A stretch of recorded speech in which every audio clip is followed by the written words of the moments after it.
We can start. Thank you. Amruta, over to you. Okay, so good evening, everyone.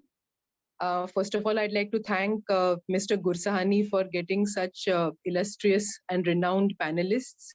So I welcome each panelist for this webinar. I welcome Dr. Fernandez. I welcome Dr. Bhushan Thombre, Ms. Vedika Kanchan, and of course, Dr. Prem. I would briefly like to talk about, graceful living and the activities which we do.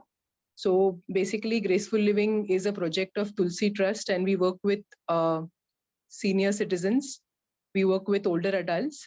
And the main purpose of Graceful Living is to see that, how older adults can, lead how aging could be more productive, how it can be more meaningful. So some of the activities we do ourselves through Graceful Living, and for some activities we work through our partners. So one of the things which we do through our partner Echoing Healthy Aging is companionship sessions, in which we provide mental stimulation activities and also counseling sessions. We also do group activities with senior citizens, in which there is brain stimulation exercises and other craft and other related activities. We also have physiotherapy sessions, which we do through our partner, which is Iconic Physio. The other thing which we do is support group meetings with various senior citizens associations and senior groups on issues related to aging. Then we have guest lectures where people from different fields come and talk to seniors about issues related to aging. Then we also have technology training sessions, in which the main purpose is to see that the fear that seniors have about technology could be reduced to some extent. So we have these technology training in which we train seniors to use certain apps on the mobile. So that is regarding technology training. And then we have legal aid, where we have a lawyer, who has been practicing for the past 37 years. So she kind of advises seniors about legal issues. Another program which we do is, youth sensitization sessions, where we interact with school and college students, where the main message is that all of us are going to be old someday, and hence we need to be sensitive towards seniors. Then we do a lot of training programs with different colleges on elder companionship. So we cover medical as well as social issues related to seniors. How do we work with them? What kind of communication skills are required when you are working with older adults? Then we have medical consultation by Dr. Prem, who's on the panel. So he looks into the medical issues that seniors might have. And then we also train volunteers in our activities. So these are the brief activities which Graceful Living does. And I would also like to welcome each person in the audience who has come for this webinar. So thank you very much. Thank you, Amrita. And with that, I'll also like to add, for giving the background and welcome the panelists again, is that Graceful Living is part of Tulsi Trust, which is the Chenrai group, which also manage part of the Jasdok Hospital, and they're a large industry group, and they do a lot of charitable work, including one of the other charities they support or rather run is called Mission for Vision. And so Mr. Jagdish Chenrai, Dr. Prakash Mirchandani, Naval Pandol, and the entire team is committed to do that. Now, getting into the session today, first I'll give a brief introduction of each panelist. First would be Dr. Fernandez. I actually met her very recently, and I was like enchanted by her presence. And the reason is not just trying to flatter her, that the cause she believes is, and she runs Sneha, which she'll tell you more about in detail, and also a Romila Palliative Care Center. And it is because they lost their daughter, Romila, and that's how there's empathy and the kind of work she does, she'll explain. And then we have Dr. Bhushan Thombre, who is actually joined us from Delhi, and Bhushan is an associate consulting thoracic surgeon, onco, and at the Medanta group. And Bhushan, again, I've had the privilege of knowing for some time, and he's always been very, very helpful. Anytime I have any issues of people wanting to know what is this, what to do, treatment, etc., he's just one WhatsApp call away. And Dr. Fernandez, please feel free to use the services of Dr. Bhushan. He's very, very resourceful and very knowledgeable. Okay, so that is another one. Then I would, Dr. Prem is part of the Graceful Living team. He's a very senior person in the geriatric. Again, we had the great experience and doing various webinars and part of heading Jaslok Hospital Geriatric Center. Extremely knowledgeable, and what is important, he's very young too. What is important, his understanding of how to deal with the patient and the caregiver. And I have done quite a few cases with him, and he's been excellent. And last but not least on the panel is Miss Vedika Kanchan. Vedika is actually the youngest of the panelists. She studies as an undergrad last year at Stanford, but one of her core areas, and her family also run an NGO. And how I interacted, she supports also in terms of ideation and thought process, even the work I do on the ground level through our foundation, Indian Relief, in the rural villages of Maharashtra, and also having conversation with her on how we can use AI and other methods, etc., on a technology standpoint. So these are the things, and I thought Vedika is visiting Mumbai from the US, so how we could rope her in the panel, especially Amrita, when you mentioned youth sensitization, and I'll be asking questions towards that. So with that, and again, thank you for the audience for joining. If you have any questions, and it's also being broadcasted on Facebook and other platforms, if you have any questions, just put it in the chat box. We will take the questions at the end of the panel discussion. Dr. Fernandez, the first question goes to you. We talked about palliative care. It's suddenly, people are getting more aware of that. So what do you feel, your thoughts on that? I mean, what is the current and what more can be done? Over to you, Dr. Fernandez. You can take a couple of minutes in answering that. And so what really is palliative care? It's a term that is very often misunderstood. In the past, people thought palliative care is end-of-life care, that if a person is dying, then you give palliative care. And palliative care was usually associated with cancer. So if you're dying with cancer, then it is palliative care. So these were the terms so palliative care was not a sort of a happy, good term that is.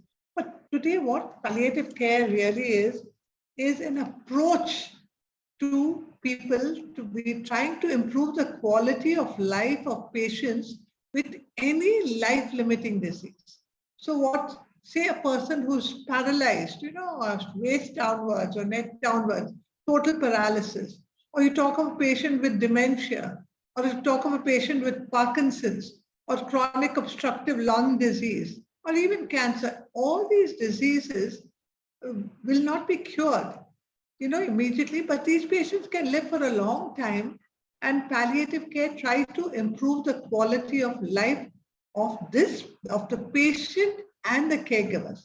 So how do we improve the quality of life of these patients? So what we try and do in palliative care is we try and alleviate suffering. Normally when we talk of, I'm a doctor, so as doctors we say we relieve pain. So we'll give a tablet, we'll give an injection, give something and relieve pain. But we're not talking of pain alone, we're talking of suffering. And what is suffering? Physical suffering would be pain. You got pain here and things like that, that will be physical. But when you have a life-limiting disease or any disease for that matter, besides physical pain, you also have emotional pain. You're anxious. What will happen? How long will I live? What will happen next? So you have anxiety, you have depression, you have even people die because of the diseases they have and they feel they won't be cured.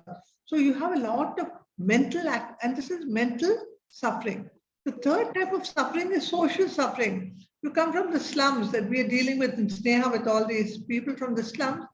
I'm dying of a disease, or I have cancer, or I'm paralyzed, I can't work.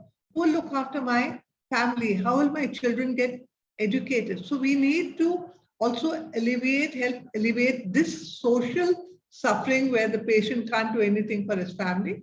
And the last is spiritual suffering. When you get a disease like this, you say, I'm such a good person. I was so good all my life. Why did God do this? You lose faith totally. So this whole sort of in palliative care, you continue the treatment. Your Parkinson's, you continue the treatment. You've got cancer, you continue the treatment. But palliative care sort of envelops, it tries to improve the quality of life of that patient and the family as well. As doctors, we hardly spend time with families. And in palliative care is who suffers as much as the patient, if not more than the patient, are the family members who care for that patient.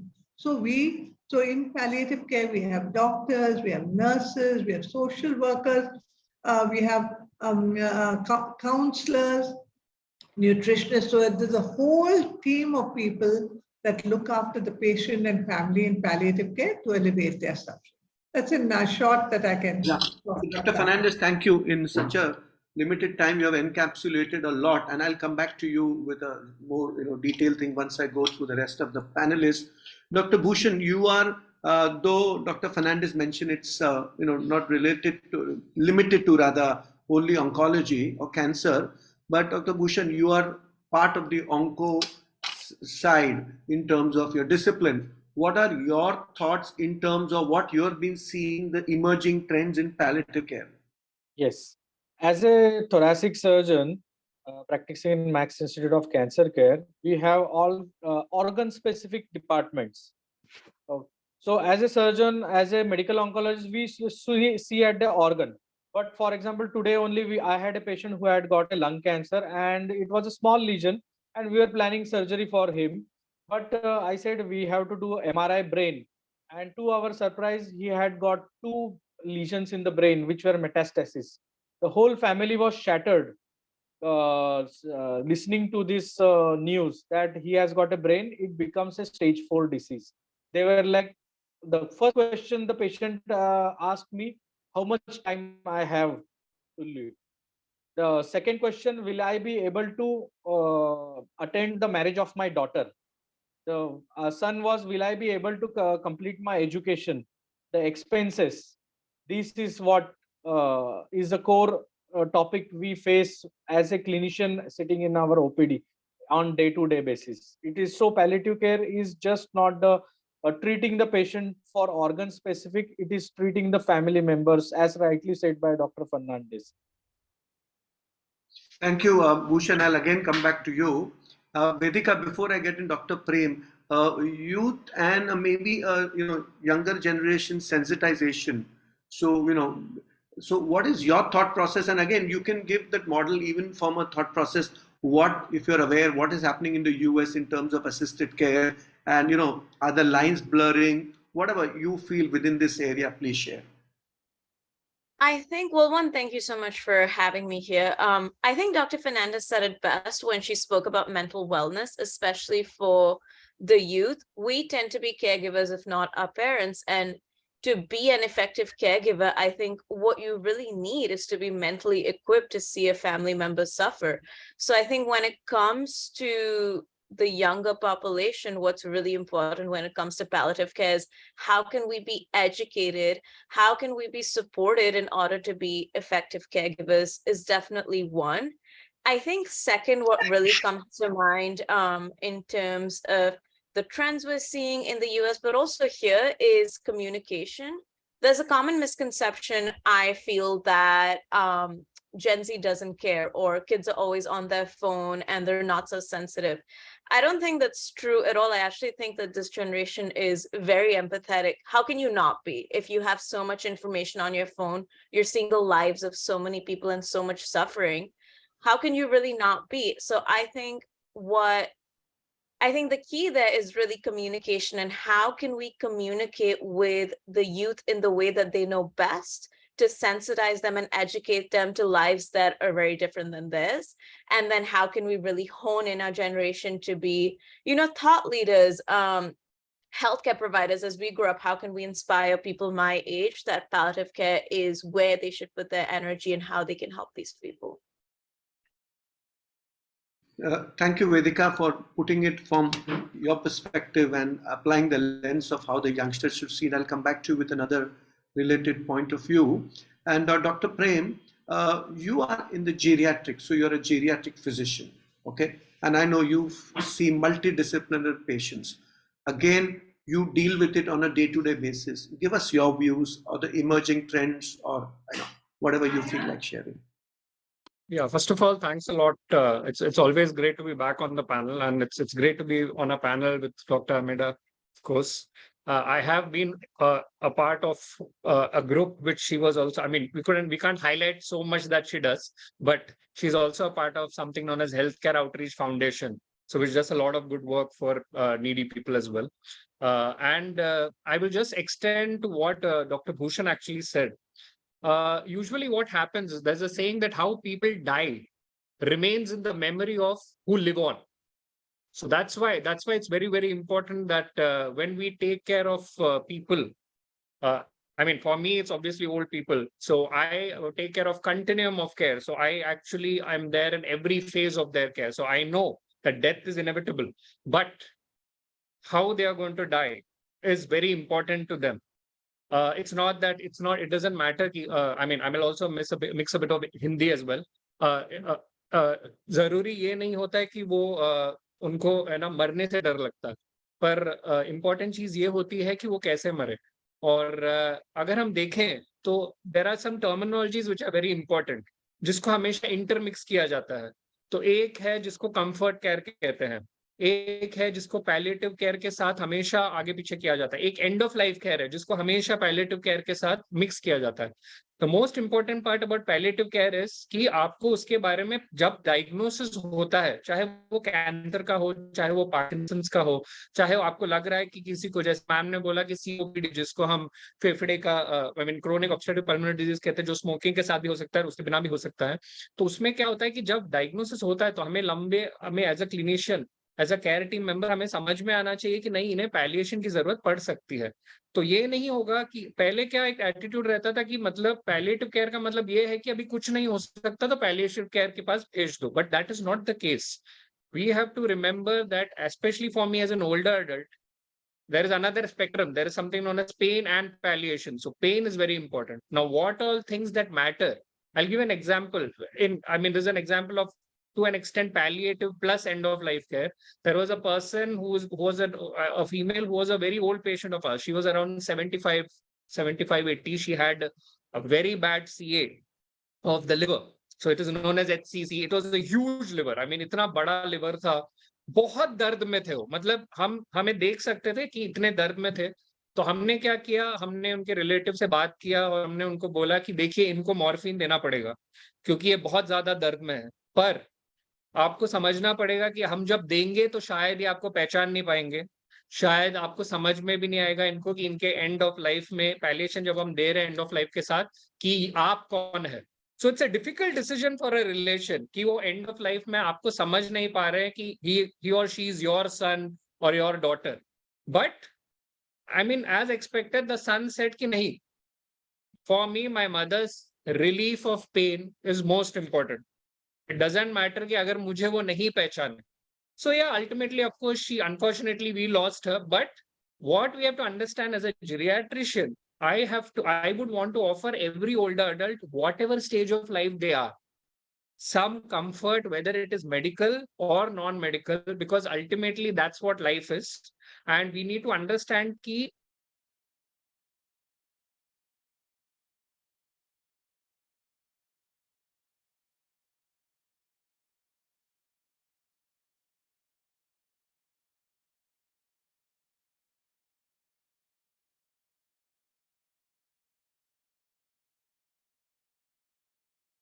on a daily basis. I think the biggest challenge is that people don't understand what is palliative care and they don't want to. They say, oh my God, palliative care, no, I'm going to die any moment. So they don't want to accept it.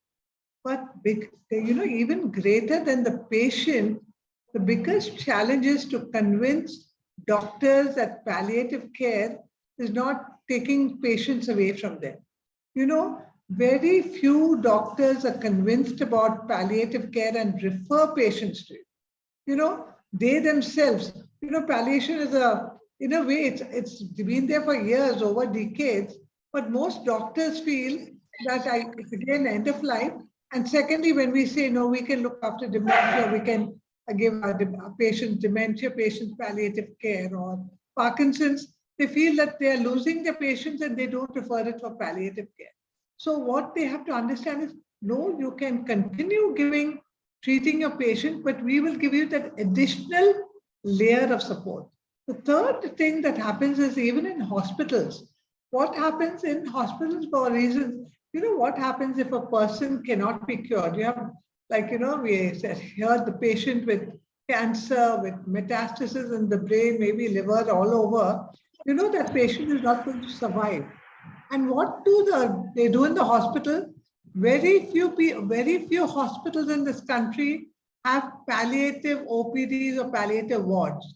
What they do, and even if they know the patient won't survive, they transfer the patient to intensive care, and there the patient dies with tubes, with tracheotomies, with ventilation, in a most miserable condition, with no relatives next to them, no one next to them, and they die there because very few hospitals really practice palliative care. So I think the problem lies, one, within the medical profession itself, within medical institutions, and third, at the lay people. And therefore, when I'm so glad, Manoj, that you're having a session like this, so we educate people that there is something like this that can relieve your suffering. You continue your treatment, you may live for years, but take advantage of palliative care because it will help you. And then hopefully the message slowly, we're trying to introduce it now in hospitals. Few hospitals in Bombay have it, not too many. We're trying to introduce it in nursing hospitals. But hopefully more and more hospitals, more and more doctors and convinced about palliative care, and patients learn to accept that. Thank you, Dr. Fernandez. Again, Dr. Bhushan, Dr. Fernandez mentioned and other speakers also mentioned. So what do you feel is the correlation between how, from a surgeon point of view, how do you communicate with the patient's family, caregiver, etc., from a surgeon perspective, and that hand-holding crossover, how is it changing according to you? Yes. I am working in a setup where palliative care department is there. And as soon as the diagnosis comes, we refer all our patients to palliative care specialist. She is an integral part of our whole treatment process till whatever. And one thing I will stress upon, apart from all this talks, a lot of people don't know the difference between palliative care and hospice care, the end of life care. So whenever a curative intent of therapy ends, we have exhausted all our curative options to treat the disease. There the role of hospice or end of life care starts. So that is a line between the palliative care and the hospice care.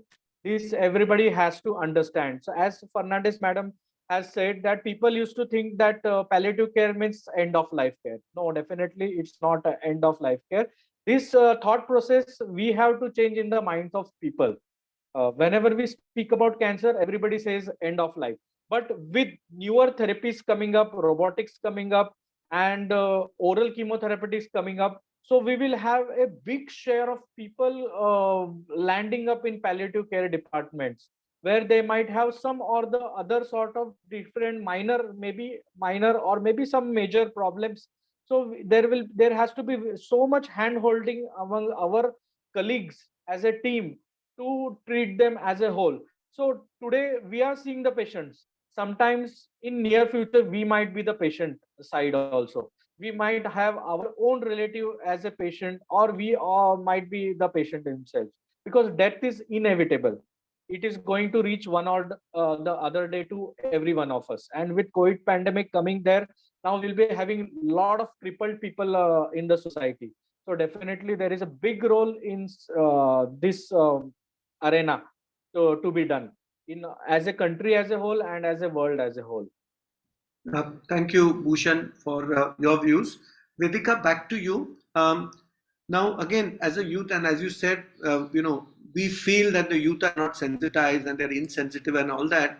What else could be done to create awareness? So I know everybody's on WhatsApp, social media, etc. So which platforms and what should be the messaging be? I mean, I'm now, don't even mention the youth of US or India. I mean, I think it's a global world now. Everybody's so connected. So your thoughts on that?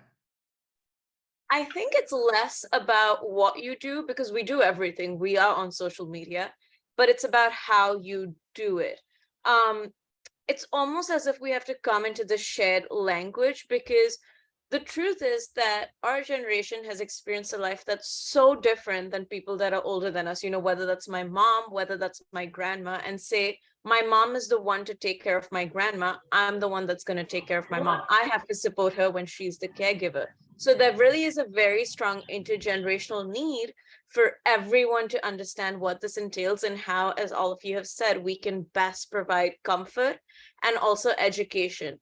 And to me, that really comes from finding a way to communicate the different perspective of the people we're giving care to. I don't know how my grandmother thinks. My grandmother doesn't know how I think. We have to find a shared way to communicate. We have to tell the stories of the people that are suffering and also the stories of their caregivers, so that the youth of today can really understand what that means. Our world is so different. We don't know what that means. So I think what's important for us is to find a way to develop the shared language and really communicate what the story is on the other side. Interesting. Yeah. Again, that's a work in progress because there is never a clear answer, I guess, there. It's a constant innovation on how to continue to sensitize that. Prem, back to you.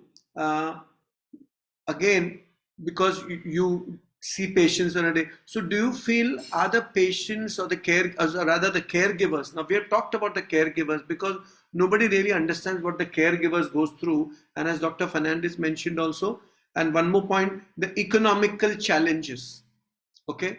Here also, I believe that if we can create also awareness within even the affording guys, if the insurance is gone, it's gone, right? I mean, in terms of that. So how do we also educate them?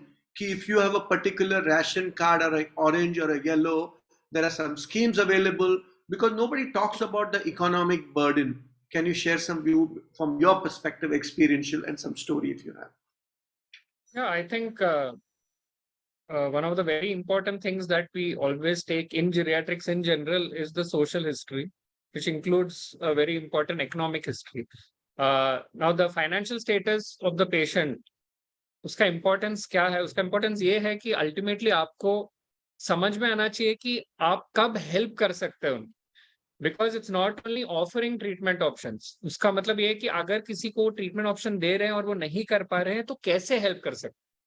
और the biggest thing is हमेशा, और बहुत कुछ अच्छा काम भी हुआ है, ऐसा नहीं है कि पैलिएटिव केयर के इसमें भी काम नहीं हुआ है, बहुत अच्छा काम हुआ है. इनफैक्ट एम्स में भी काफी कुछ हुआ है. In New Delhi there is a lot of good work being done, at least generating human resource. I mean I will get to the economic part as well, but human resource is the most important thing, whether it's an MD in palliative care or whether it's courses. I mean, there's wonderful work being done down south as well, especially in Trivandrum. So wherein, of course, IAPC, they have courses as well. Now, importance क्या है? Sensitization लोगों का भी. तो लोगों को समझ में आना चाहिए कि ये एक्सेसिबल भी है. लोगों को क्या लगता है, नहीं आपने पैलिएटिव केयर नाम ही बोल दिया तो एक तो एक्सेस हो पाएगा नहीं हो पाएगा. दूसरा क्या है, of course as be I mean I repeat it again, but always लोगों को लगता है पैलिएटिव केयर मतलब ब्लैक एंड व्हाइट स्क्रीन हो गया, कुछ होने नहीं वाला है एंड दैट्स इट. बट ऐसा नहीं है. पैलिएशन का मतलब ये है कि अगर आपको इकोनॉमिक वाइज भी अगर हेल्प चाहिए उस पैलिएशन के लिए, तो उसके लिए भी हम रेफर करके आपको हेल्प कर सकते हैं. इसीलिए जो रोल आपके टीम मेंबर जो सबसे इंपॉर्टेंट है वो मेडिकल सोशल वर्कर का है, क्योंकि वो एक हिस्ट्री, बट हम तो ऑफकोर्स सोशल हिस्ट्री लेते हैं, बट उस हिसाब से अगर वो ग्रेड कर पाए कि कहाँ उनको हेल्प मिल सकती है, तो that is one thing. Secondly, I think a lot of doctors do a lot of good work. वो उतना हाईलाइट नहीं होता है. वो खुद फाउंडेशंस उन्होंने इतने बनाए हुए हैं, whether there is a helping hands foundation which is actually created by Dr. Advani, who is doing a lot of, I mean, he's a very senior medical oncologist who is doing a lot of work in trying to help people. कि मतलब I know affordability और care बहुत important चीज in general over the world भी है, India में बहुत important है, पर हम उन अफोर्डेबल लोगों के साथ साथ नॉन अफोर्डेबल पेशेंट्स को कैसे रीच आउट कर सकते हैं, that is very important. Then there are a lot of I mean even Pallium India, even they are doing excellent job. So another thing is training. मैं एक और हटके एक और पॉइंट बोलूंगा कि हम बोलते रहते कि लोगों को समझ में आना चाहिए कि पैलिएटिव केयर क्या है, पर कैसे आएगा, हमें ट्रेन करना पड़ेगा, हमें केयर गिवर्स को भी ट्रेन करना पड़ेगा. And this is both professional and family care givers कि पैलिएटिव केयर होता क्या है. Secondly, we'll have to create human resource in which the counselor also understands कि मतलब palliative care के patient को counsel कैसे करेंगे. It's not going to be the same way. Then even doctors have to be sensitized regarding palliative care, because I am a big part of sensitization about geriatrics, because geriatrics itself is pretty nascent in India as far as a branch is concerned. So simultaneously one has to understand कि आप educate हर level पे करना है. It can not happen कि नहीं हमने सिर्फ medical professionals को समझा दिया और then they will be like ठीक है पहले, but the relate will be like भाई होता क्या है, मतलब ठीक है आपने बोल तो दिया, हम क्यों जाए. एंड देन एक बार उन्हें समझ में आ जाती है, so the people who can afford they generally will think about it more, and then people who can not afford will think about seeking help for it. नहीं तो क्या होता है, दे आर जस्ट लाइक कि नहीं मतलब palliative बोल दिया डॉक्टर साहब ने कि और कुछ हो नहीं सकता. वी एज प्रोफेशनल्स हमारा एक बहुत इंपॉर्टेंट रिस्पॉन्सिबिलिटी है कि हम लाइटली भी वो वर्ड नहीं यूज करें कि मतलब आगे कुछ हो नहीं सकता बिकॉज और आप पैलिएटिव केयर चले जाइए, then we are actually giving a wrong information. So I think sometimes we ourselves need to understand that whether हमें समझ में आ रहा है कि हम किस लेवल पे इस पेशेंट को डाल रहे हैं. But as doctor Bhushan said, always the team has to be involve from first. बाद में करके you are putting that palliative care team actually into trouble. I mean, let me be very frank, because they have to answer. They have to then answer to the relatives saying कि नहीं हमको तो मतलब आपके पास भेजा है, आप कुछ करो. और फिर समझ में आता है कि एक्सपेक्टेशन क्या है कि इससे रिवर्स हो सकता है, बल्कि ऐसा बल्कि that is not the way. So I think very simple team approach, get everybody on the communicate the bad news, ask the patient whether of course they want to know it, relatives को बताइए, उसी time में medical social work का economic देखेगा, and then make a plan together rather than मेरा responsibility हो गया और the palliative care can take care. So I think that is a better approach. Thank you, Prem. Dr. Fernandez, because you are been part of this and, with Romila and Sneha and etc., now I'm coming to specific, like a day in your life, right? Because I've visited your center also over here in Bandra. Now, do you find when somebody doesn't have financial, wherewithal and all that, can you give some view on that and maybe add to what Prem mentioned? Yeah, I think, whatever Prem mentioned and Dr. Bhushan makes a lot of sense. First of all, Dr. Bhushan, I'm so happy that you already have palliative care in this center, in his hospital, and every patient is referred. So people should follow hospitals like yours. And the second is what Prem said, it has to be a team approach. When you talk to a patient and the family, if the oncologist speaks at one time and the palliative person at another time, then the patient is in conflict. The oncologist will do the surgery and the chemo. Will the palliative people ask us to stop? So when they work together and the patient sees the team together, like the social worker, the counselor, the oncologist, or whoever the doctor who's treating, and the palliative, then we instill confidence that here is a team that is looking after us. And I think that is the correct approach. And when you talk about the social aspects, Manoj, I think what you said is very true, that many people, there are so many of these schemes that are now floated by the government, and a large number of people do not use it. Remember, the greatest cause of people going from poverty to below poverty line is a health crisis, either a hospital admission or a major health crisis, and they go below poverty line. And therefore, how is it we can help these patients? And one is that there are several government schemes, but a majority of the schemes are in municipal government hospitals. And patients, however poor, they have that idea, if I go to a municipal hospital, nothing can be done. But if they do go there, they can get the entire treatment free of cost. So you can have major surgeries, you can have your brain surgeries, you can all the surgeries that are can treat. Except for you have a hospital like Tata's and you'll have the poor and the rich, everyone going there. But other hospitals for other diseases, dementia, paralysis, the people won't flow. The second thing, when it comes to the social care of the patient, I want to tell you the world is full. The more I worked in the social sector, I think there are the most wonderful people in this world who are waiting for a chance to help the poor. And only thing they want to see that their money is well used of. And I think we've never felt short of funds. A man was dying of cancer. I remember when we first started palliative care, he had his wife and his children were studying, and he said, "Oh my God, I managed to educate. He's got 2 more years of college. What will happen? How will we?" His daughter also was studying, and within I think it took us a day or two to get a donor who said, "Don't worry, I'll pay for the fees as long as the children get educated." I want to tell you, even in the COVID time, when we were continuing our palliative services, and when we talked about pain relief, and the mother of the wife of the patient said, "What are you talking about pain relief? We have no food to eat in the house. Where is the question of pain?"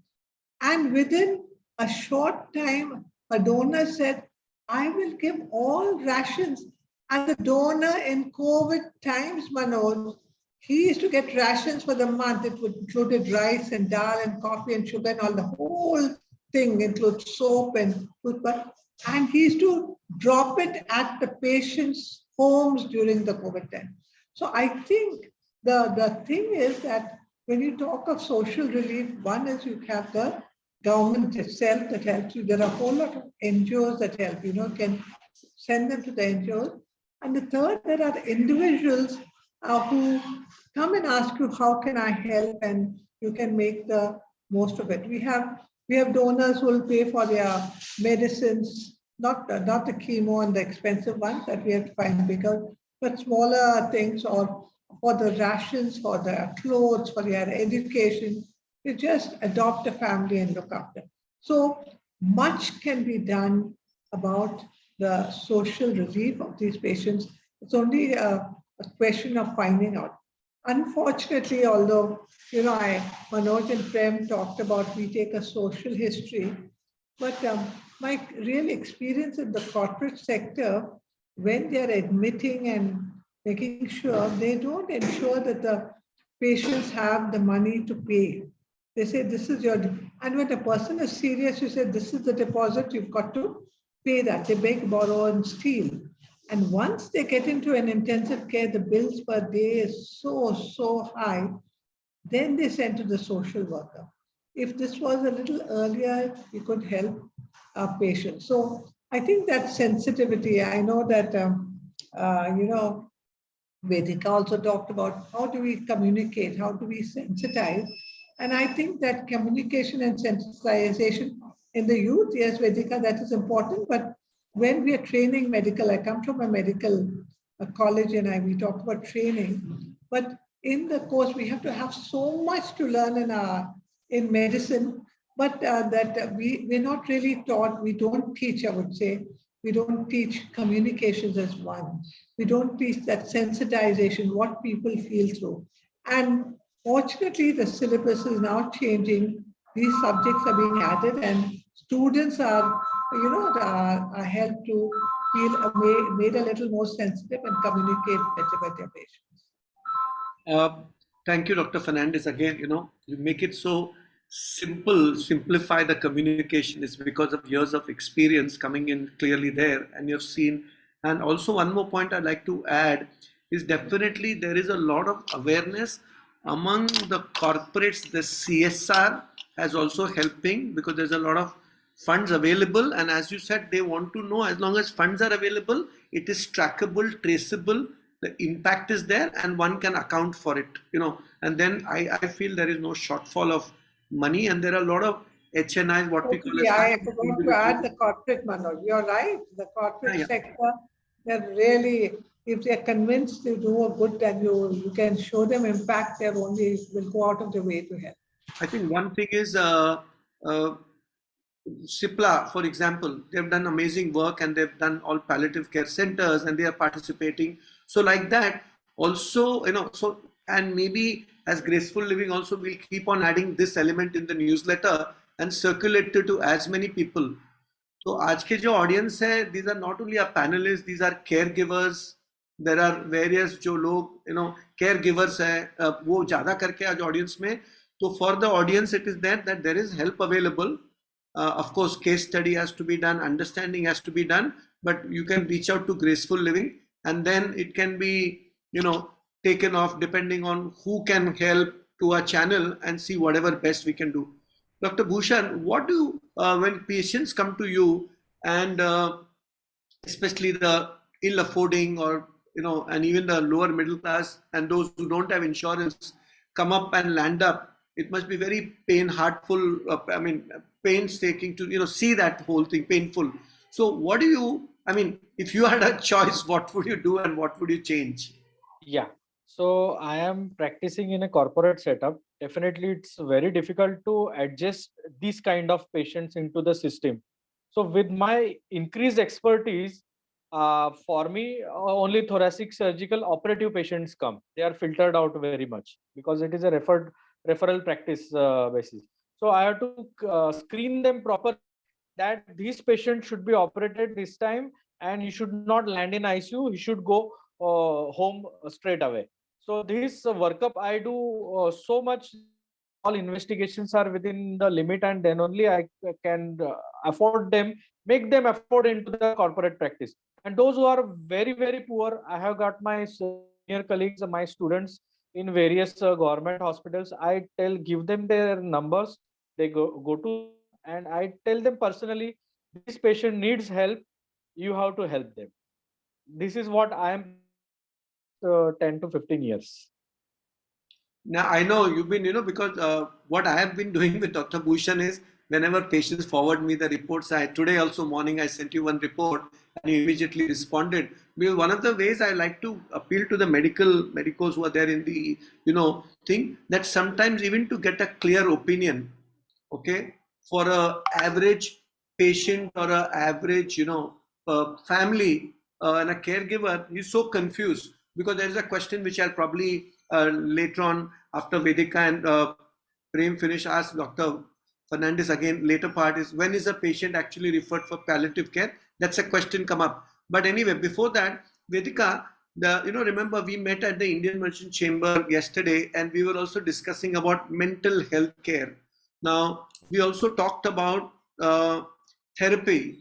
Now, obviously there are people have different kind of challenges in the mental health state, and we talked about mindfulness, happiness, etc. But how do we deal with all this, and what do you feel when at least from an India perspective, because there are so many therapists available, can that be effectively used, especially for a young caregiver? I think absolutely, but for that to happen, so I study psychology at Stanford, it's one of my majors. For that to happen, I think what we really have to work on is one, prioritizing mental health, and two, making it more accessible socially. When it comes to prioritizing mental health, the reason as to why I speak to this is because I feel like in crisis of emergency, in times of emergency where you are not the only victim, naturally your own sense of mind is not the priority at all. But I had a professor that once she used this analogy, and I think it's incredibly bright. The idea of when you're in an airplane and there's an oxygen mask, you put yours on before you put someone else's on, because you have to take care of yourself first, otherwise you can't help the other person. I think the same applies mentally, especially when it comes to young people that are going to lose their parents or their family members, these huge systems of support. How do you support your support system? So I think one is just prioritizing that. Of course, there's a person out there in palliative care that is suffering and we have to bring them comfort. But how do we bring them comfort if we ourselves are a mess? So I think one is that prioritization. And second is, I feel globally, COVID has really made mental health care more accessible and common. It's very common now on social media in the US, but also here, to talk about going to therapy. However, when we talk about the people that are most in need, it's not really the more privileged people. And that education really has to expand across demographics so that that social stigma of therapy and mental care counseling is eliminated, and then people can help more. So yes, I absolutely do think that counselors, social workers, even they don't have to be certified therapists, can be leveraged to support the families of people in care, and of course the people in care as well. Thank you, Vedika. Prem, over to you, your thoughts. We're now on the wrapping mode, so we'll just do a last kind of thing. So Prem, your thoughts, what would you overall like to summarize of and give messaging kind of thing?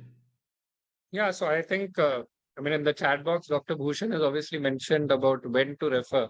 And I'm definitely, I'm sure that Dr. Fernandez will sort of elaborate on that. But I just want to get back to the crux कि आप सब लोगों को समझना चाहिए कि palliative care क्या है. तो क्रक्स वो है. पैलिएटिव केयर के बारे में बात क्यों किया गया है?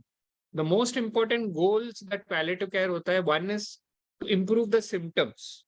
कि जो सिम्टम उनको हो रहे हैं कोई भी डिजीज की वजह से, कैंसर हो या नॉन कैंसर हो, यूजुअली डिजीजेस क्रोनिक रहते हैं, मतलब लंबे अरसे से चल रहे हैं और उसके वजह से उनकी हालत जो है वो खराब होते जा रही है या ऐसे जगह पे पहुंच चुकी है कि हम उसको ठीक कर पा रहे हैं, कंट्रोल में है पर पूरी तरह से ठीक नहीं हो पा रहा.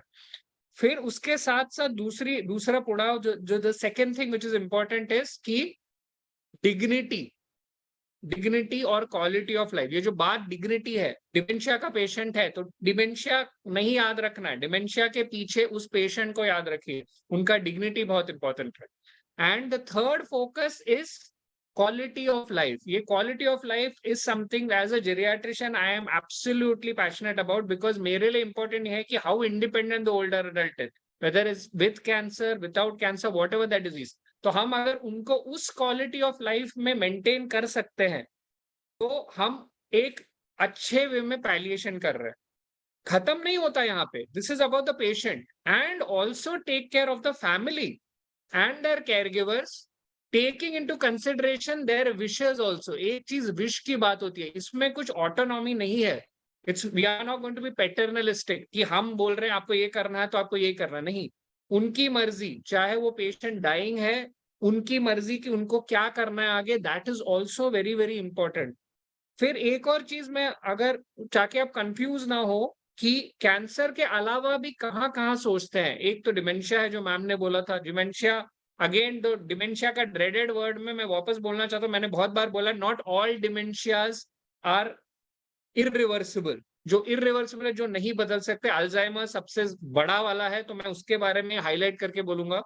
फिर पार्किंसंस डिजीज के से भी डिमेंशिया होता है, पर पार्किंसंस डिजीज का जो बीमारी ही रहती है वो एक हद तक आगे चल के बहुत खराब हो सकती है, जिसमें आदमी या औरत बहुत सिकुड़ जाते हैं, हिल भी नहीं पाते हैं, बेड पे होते हैं. तो वो है. और फिर सांस लेने की एक दिक्कत जिसको हम सीओपीडी कहते हैं. फिर हार्ट फेलियर भी है. लोगों को अगर हार्ट फेलियर है और वो बेड पे है और उनको ऑक्सीजन की जरूरत है, वो हिल भी नहीं पा रहे, तो उसमें भी हमें शायद पैलिएटिव केयर देने की जरूरत पड़ सकती है. फिर हमारा टारगेट क्या है उसके अलावा?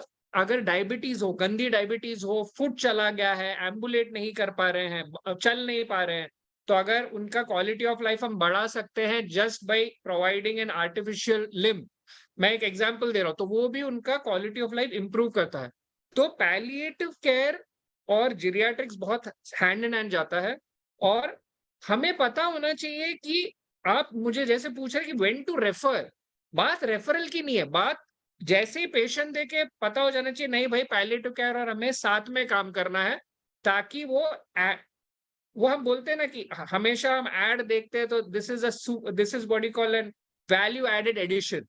So palliative care is a value added addition. The more it is respected, the more quality of life of the person will improve. जितना quality of life person का improve होगा, और इतना याद रखिए डेथ पार्ट होता है लाइफ का, पर अगर हम किसी को भी हेल्प कर पाए उनके सिम्टम्स, उनकी पीड़ा, उनके जो इमोशंस है उनमें हम उनको इम्प्रूव कर पाए, चाहे वो मेंटल हो फिजिकल हो, तो काफी कुछ अच्छा काम कर दिया है हमने. तो I think that also give us an immense sense of satisfaction, because ये क्वेश्चन शायद मैम को भी बहुत लोगों ने पूछा होगा कि ऐसे पेशेंट्स जिनको काफी सफरिंग होती है उनको ट्रीट करना आसान होता है क्या. तो बट हम उस सफरिंग को नहीं देखते हैं, सिर्फ हम उस सफरिंग को कम करने की कोशिश करते हैं, because that's what matters. And ultimately अगर हम उस तरीके से सोचे तो फिर giving clinical care becomes very easy. Thank you, Prem, for a detailed, and that obviously comes from your practical experience on a day-to-day basis. And I know you do home visits also.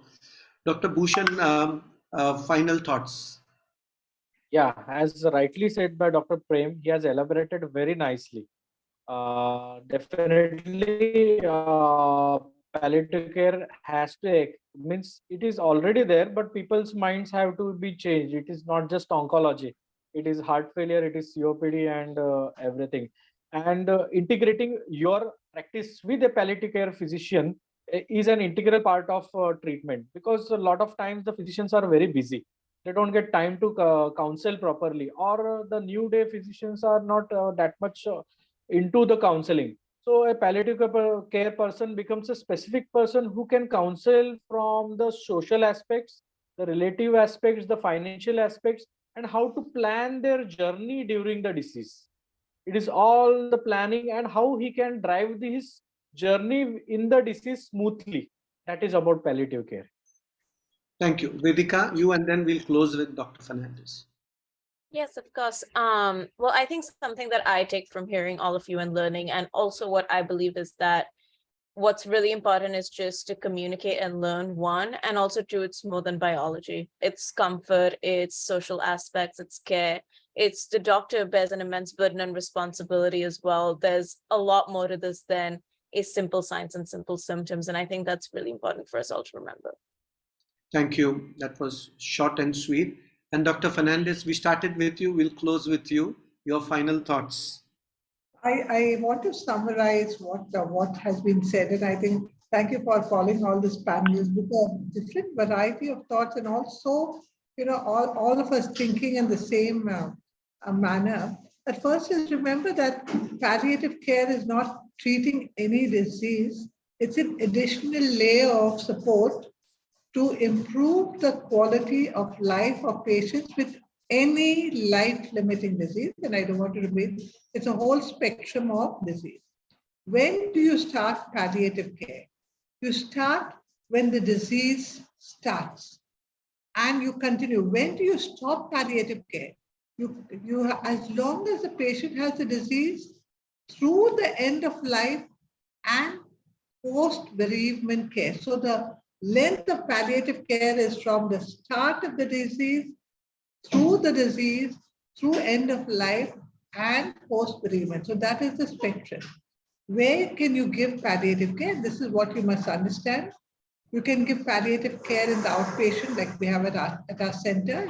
You can give palliative care in hospitals, like Dr. Bhushan luckily has that. You can give palliative care at home. You don't have to. So our team goes to the house with the doctor, nurse, counselor, the whole team goes to the house of patients to give palliative care at home. And finally, if you are in a position where you really cannot care for the patient, then you can give palliative care in a hospital, like we have for cancer in Mumbai, we have Shanti Vedana, or you have Super Nilaya now for other patients. You're planning to start something, so you can have patients in a hospital, or almost if it is up to the end of life, then we call it a hospice. So you can give it in all this. Who can give palliative care? And that's another thing that needs to be repeated, that it is not one individual, it is a team. It's a doctor who relieves, and Prem put it, all the symptoms, not the disease. We don't, the disease is treated by the doctor treating the disease. but symptoms of pain, symptoms of vomiting, of nausea, of loss of appetite, lack of sleep. So those aspects of the disease, these symptom relief so we improve the quality of care of the patient. We give the emotional support to the patient with counselors who will counsel not only the patient but also the caregivers.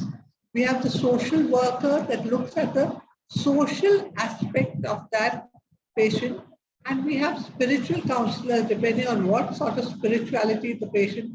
So you have suffering of all aspects of suffering, a team approach. You have a nutritionist, a physiotherapist. So it's an entire team, a nurse who looks after maybe the colostomy or the tracheostomy or the bed. So it is a team approach that looks after the patient. And that, what one must realize that suffering is so common in life, and therefore we must we need to make sure that these thoughts are embedded in children. Like we had Vedika talk about reason as you grow up in your family, you're looking after your parents and all. When you go to school, empathy can be taught. When you're in college, in medical colleges, empathy and communication should be taught. So you are spreading the word that this is the way that we look after patients. And I think that Palliative care webinar चाललंय. Continue, Doctor. And I think what the time has come that palliative care is starting. It's many states like Kerala is doing very well, and we have a policy in Maharashtra. Palliative care will take up, and that more and more patients will. Only 1%, but Mr. Weber, less than 1% of patients in India receive palliative care, and therefore, Manoj, thank you to have talks like this that we spread the word, tell them what palliative care is and how one can reach out to palliative care and what we can do. I also want to add, I don't know, I come from the city of Mumbai, that's why I talk of Mumbai. Besides the places that we talk, we have a large number of NGOs that look after patients. All the services are free, like ours, the Ramla Palliative Care, which you visited, Manoj, at Mumbai, and where we do home care, we have an OPD, and patients can reach out and they can get all the services free. Thank you, Dr. Fernandez, for summarizing it so beautifully. I would like to again thank all the panelists for taking out the valuable time on a weekend, which is coming up with Christmas. And I know it's a busy weekend socially for many people. And and of course, thank you for all the audience, the caregivers who are part of that. And last but not the least, Graceful Living, which again I talked about, and I will close it. And all the team members of Graceful Living who have this common mission as an NGO to just come together, bring such panels and various other things which Amruta mentioned in her earlier thing about Graceful Living, is we'll continue to do that work. We have a webinar once, usually the last week or the last Saturday of the month.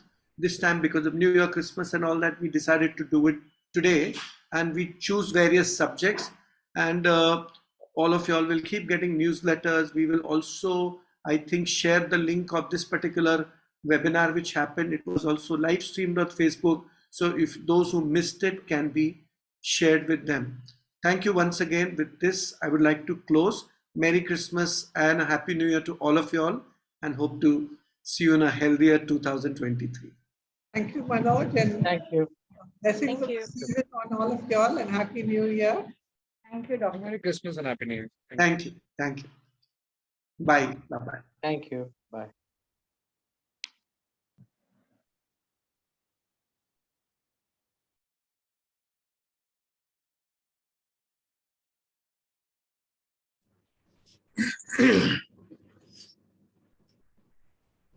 Vishnu Yadav तुम्ही आहात ना?